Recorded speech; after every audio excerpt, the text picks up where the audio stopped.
Assalamualaikum warahmatullahi wabarakatuh. Semangat pagi. Apa kabar anak-anakku? Ibu harap kalian dalam keadaan sehat walafiat, supaya kalian bisa mengikuti pelajaran sebagaimana mestinya dan kalian tetap semangat walaupun kita belajar online di rumah. Ibu harap kalian bisa terus tetap semangat. Nah, minggu lalu kalian sudah Ibu minta untuk menanggapi atau menjawab pertanyaan tentang sebuah karya sastra, saat itu tentang Gurindam. Nah, jawaban-jawaban kalian itu secara kalian tidak sadari itu merupakan tanggapan. Nah, sekarang Ibu nanti akan menjelaskan saat ini materi kita tentang teks tanggapan. Teks tanggapan itu apa? Nanti hari ini akan Ibu jelaskan. Nah, kita lihat di situ diawali dari quotes dari Malcolm X. If you have no critics, you likely have no success. Artinya apa?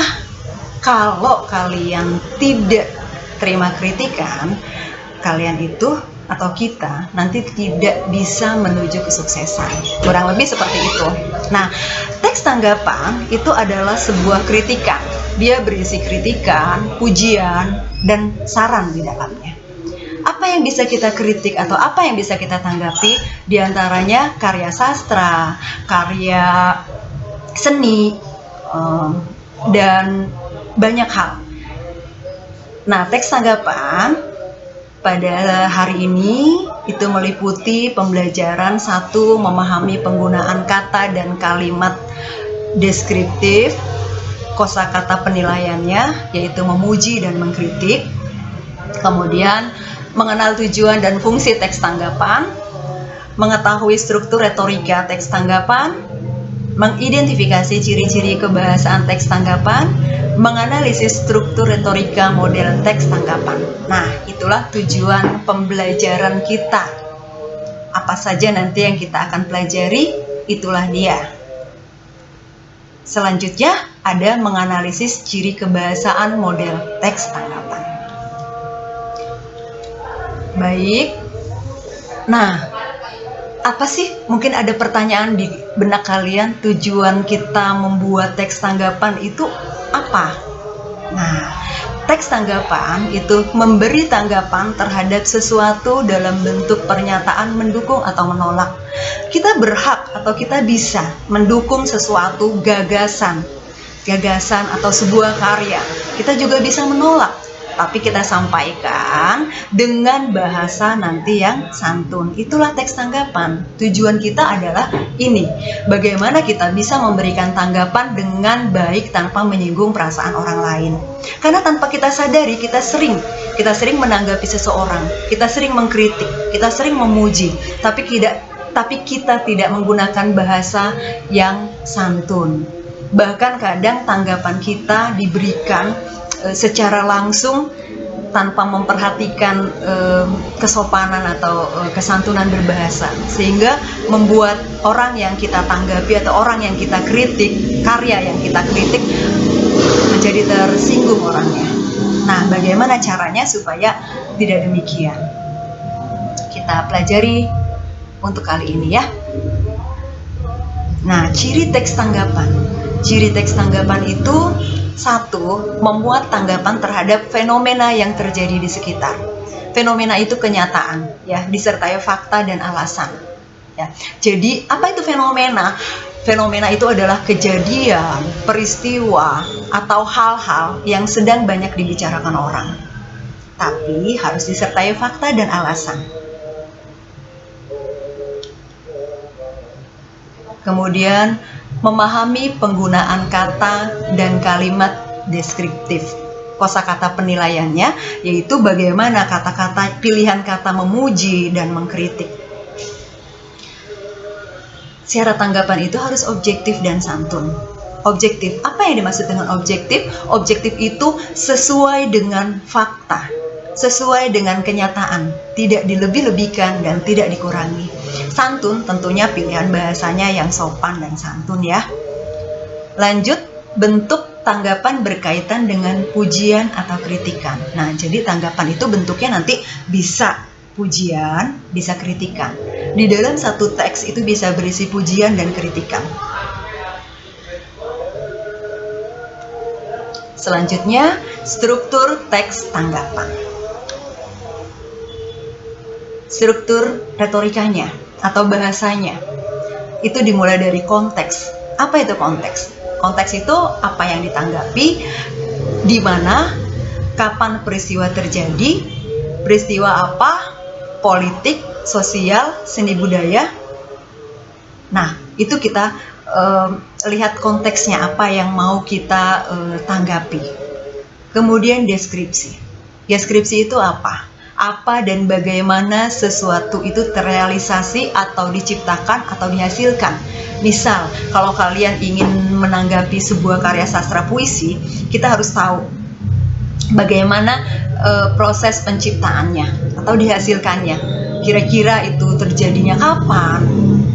Kalau misalnya terjadinya pada saat puisi lama, ya mungkin kita menilainya juga nanti konteksnya sesuai dengan atau penggambaran kita itu tentang syarat-syarat puisi lama seperti apa.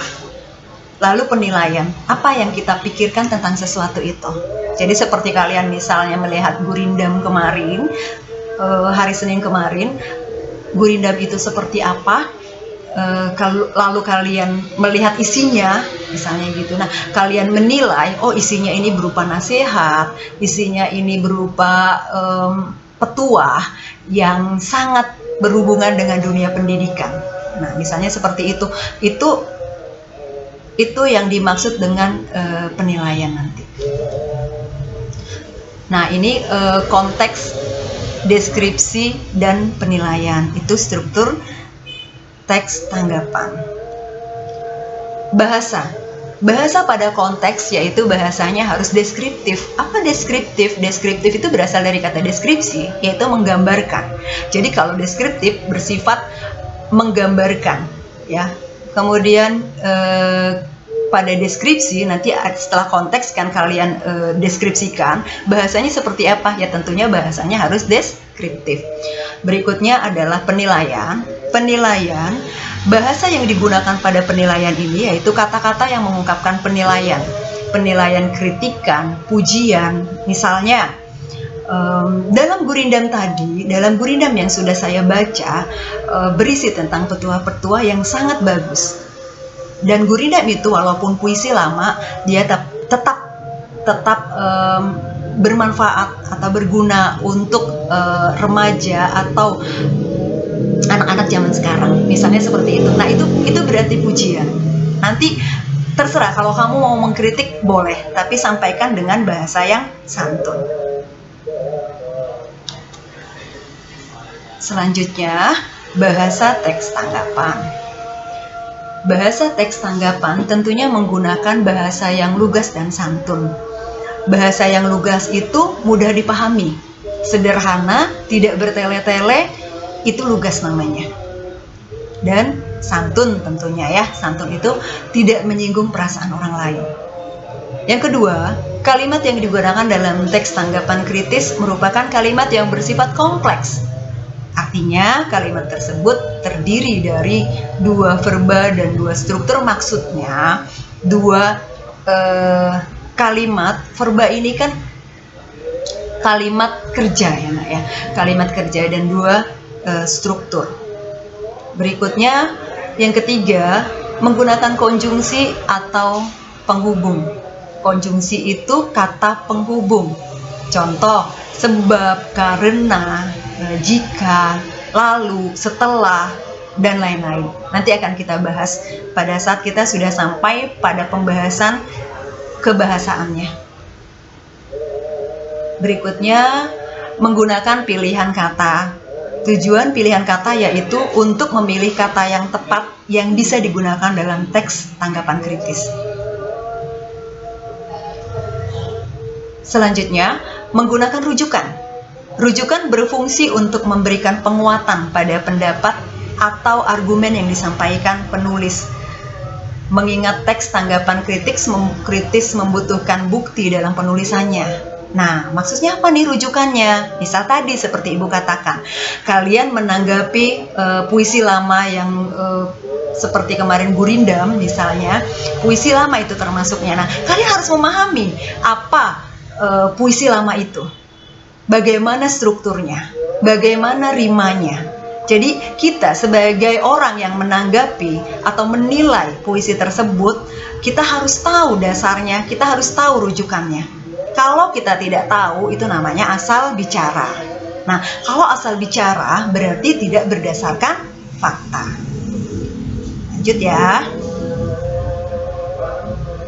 Nah, kalau tadi kita sudah memahami struktur, kemudian kebahasaannya seperti apa, teks tanggapan seperti apa. Nah, inilah contoh teks tanggapan. Judulnya Kebakaran Hutan dan Kebun Sawit. Nah, ini konteksnya. Konteks kebun kelapa sawit memang menjanjikan untuk sumber keuangan negara atau pemasukan devisa di bidang ekspor minyak kelapa sawit. Tetapi, apakah efek yang diberikan sebanding dengan Indonesia dan lingkungan? Diperlukan peraturan khusus agar terciptanya keuntungan kedua belah pihak. Nah, itu kan fenomena yang terjadi. Kita sering melihat ada kebakaran hutan dan kebakaran hutan untuk dibangun atau ditanam kebun sawit. Nah, itu yang dimaksud dengan konteks. Kemudian deskripsi. Deskripsinya adalah fenomenanya sekarang seperti apa. Nah, ini digambarkan di bagian deskripsi. Contoh seperti ini. Kebakaran hutan menjadi fenomena yang tidak bisa dihindari ketika musim kemarau datang, terutama di Pulau Sumatera dan Kalimantan. Bahkan sampai menimbulkan bencana kabut asap yang bisa sampai ke negara lain. Dampak dari pencemaran dan kerusakan lingkungan akibat kebakaran hutan sudah tidak bisa dihitung lagi. Namun di sisi lain, perluasan perkebunan kelapa sawit membuat lapangan pekerjaan semakin luas. Tetapi keduanya tidak bisa berjalan secara berkesinambungan dan menciptakan keuntungan kedua pihak. Penyelidikan mengenai salah satu faktor kebakaran hutan adalah membakar lahan secara langsung oleh pemilik perusahaan sawit dengan tujuan pembukaan lahan baru. Sehingga peran pemerintah dipertanyakan oleh berbagai pihak sampai dunia internasional mengenai kebijakan pemerintah kepada usaha perkebunan sawit dan eksplorasi hutan di Indonesia. Berikutnya, itu tadi deskripsi. Deskripsi itu penggambaran fakta-fakta, kenyataan-kenyataan yang terjadi. Sekarang ini seperti apa? Kita bisa lihat itu. Semua kejadian-kejadian tersebut, kebakaran hutan tersebut dengan tujuan untuk menanam perkebunan kelapa sawit atau membuat perkebunan kelapa sawit itu sudah ada di berita di mana-mana. Kemudian penilaiannya seperti apa? Nah, inilah salah satu contoh penilaiannya. Diperlukannya peran dari pemerintah untuk membuat kebijakan yang bisa memberikan keuntungan bagi kedua pihak serta tidak menyebabkan kerugian bagi penduduk dan alam. Sikap tegas dan kebijakan yang sesuai terhadap pelaku kejahatan dan kerusakan hutan serta pembuatan aturan dan ranah kerja yang jelas terhadap terhadap pengusaha perkebunan sawit sehingga semua bisa berjalan secara seimbang dan berkesinambungan. Nah, itu tadi contoh teks tanggapan. Bagaimana anak-anak? Apakah kalian sudah punya gambaran tentang apa itu teks tanggapan? Ibu harap sudah, karena pelajaran kita, materi kita tentang teks tanggapan masih terus berlanjut sampai minggu depan. Di minggu depan nanti Ibu akan menjelaskan lagi bahasa yang digunakan atau kebahasaannya seperti apa, seperti tadi konjungsi bagaimana, kemudian kalimat kompleks itu seperti apa, nanti akan Ibu jelaskan minggu depan. Sekarang Ibu harap kalian bisa merangkum atau meringkas materi yang tadi sudah Ibu berikan, lalu kalian tulis di buku catatan supaya kalian punya catatan tentang teks tanggapan. Demikianlah anak-anakku sekalian, Ibu harap kalian tetap semangat belajar sampai eh, corona ini berakhir, sehingga kita bisa bertemu secara langsung di kelas. Baiklah, Assalamualaikum warahmatullahi wabarakatuh.